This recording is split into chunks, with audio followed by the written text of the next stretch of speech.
Hey everybody, Michael here, and up for bid today is a beautiful little 1952 Kodak Signet 35. It's going to come with its original leather case, so not in the best of condition, but not too bad. It's all clean in here. It's got someone's original address in there, so you'll have that coming with it. It is missing one of its little loops on the side here, but I always tell people it's interesting to have these. Don't ever store a camera in these.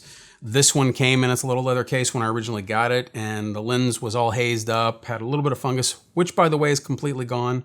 It's an incredibly clear lens. I have completely CLA'd this little beauty all the way through. I will also be supplying a chart that'll show you exactly where the shutter speeds are. I checked them out on a digital timer, and I've got a pretty exacting way of doing that, so you'll have a really good notion of what you're going to get on the shutter speeds on this. Excuse me. Everything winds beautifully. It takes great pictures. You know, there's not much more I can say about these. If you've already looked at them online, you know what's going on with them. So it is an Ektar lens on there. It does not have the fastest little shutter, as I'm sure you already know. It only goes up to a 300th of a second and down to B, so basically 25 through 300. So it's not the most versatile little shutter, but they are a lot of fun to shoot with. The back comes completely off, which is interesting and kind of strange at the same time. These were originally commissioned for the U.S. Army. So Kodak made these with the hopes of landing a military contract because the military was kind of getting away from the larger cameras like the Kodak Medalist, which had been a current thing during World War II and just after. This is much smaller, tiny in the hands.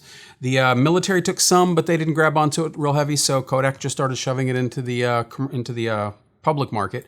They're really sturdy. One of the caveats with these is the bifocus mirror in here, which allows you to actually use the rangefinder. It tends to just disappear. They were not real good when they first made these, so I have completely replaced that. So this thing is ready to go. One of the other little things I've done to tweak it is I've placed a small piece of ND gel over this part of the rangefinder window, which gives it a lot more contrast when you're focusing. So when you look through it, you'll actually be able to see it a lot better than you could even when it was original. And I do that for most old cameras now because I find that it just makes the contrast, it makes it pop a little better. You can get that rangefinder focus a lot tighter. It's nice and smooth. I have calibrated the rangefinder and the lens. It's good to go.